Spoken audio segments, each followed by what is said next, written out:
बोलो सियापति। बोलो बाबा सीताराम महाराज की जय हो। लो देखिए बावलिया धाम का अर्थ पर पर्चा, भक्ति का प्रकाश। बाबा सीताराम जी बावलिया धाम वाले राजस्थान जिला बाली और छोटा सा गांव है पुराना झुपा कागजरा, जहां पर रहते हैं परम पूज्य शिरोमणि संत बाबा सीताराम जी बावलिया धाम वाले, जहां पर लाखों लोगों को रोग मुक्त कर बताते हैं।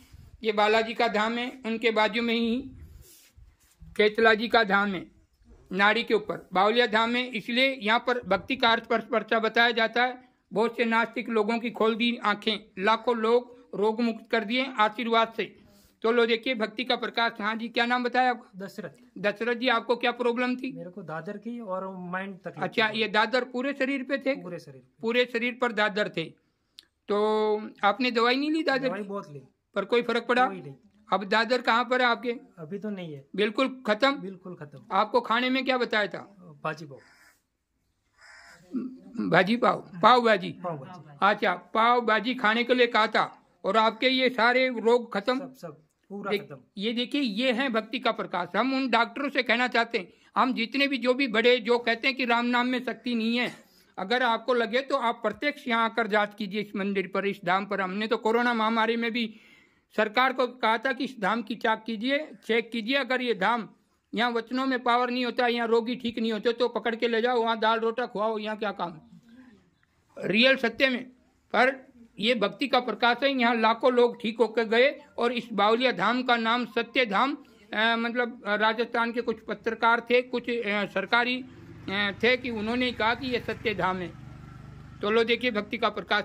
तो आपकी ये जो माइंड की तकलीफ थी, ये कितने सालों से थी? ये करीबन 8-9 महीने से। 8-9 महीने से डिप की प्रॉब्लम थी। जो डिप की प्रॉब्लम जल्दी से किसी से ठीक नहीं होती, डॉक्टरों से भी जल्दी से ठीक नहीं हो पाती है।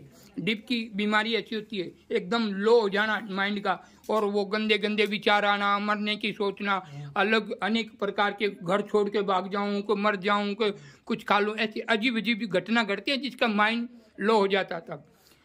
तो आपके ये 8 महीने से प्रॉब्लम थी ये, उसकी भी बहुत, यानी खाना भी भूल जाता था, दवाई भी भूल जाता था ऐसे। ये देखिए, ये दशरथ जी हैं, अहमदाबाद से आए और आपने इसका इलाज नहीं करवाया? बहुत करवाया इलाज। तो फिर कोई फर्क पड़ा? कोई फर्क नहीं पड़ा। तो ये आपके बच्चे के ये दोनों प्रॉब्लम थी, दादर की और माइंड की।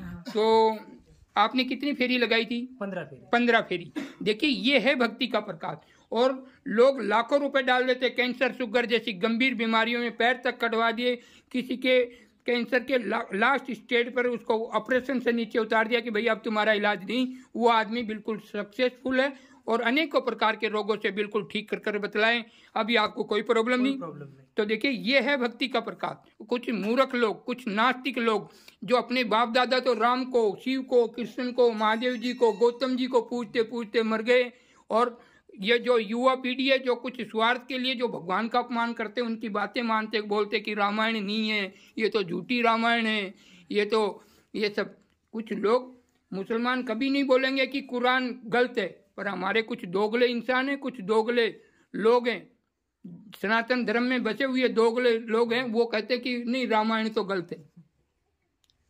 मुसलमान कभी नहीं बोलेगा कि उनकी कुरान गलत है, पर अपने हिंदू हजारों मिल जाएंगे हमारे हिंदुओं में कि अपने तो रामायण तो बेकार है, ये तो झूठी है। राम जी को तो क्या मालूम उसकी सीता कैसे ठालेगी, वो तो विधा का विधान था।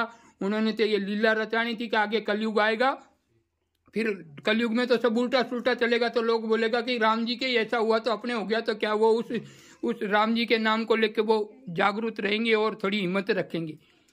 बोलो सियापति रामचंद्र की जय हो।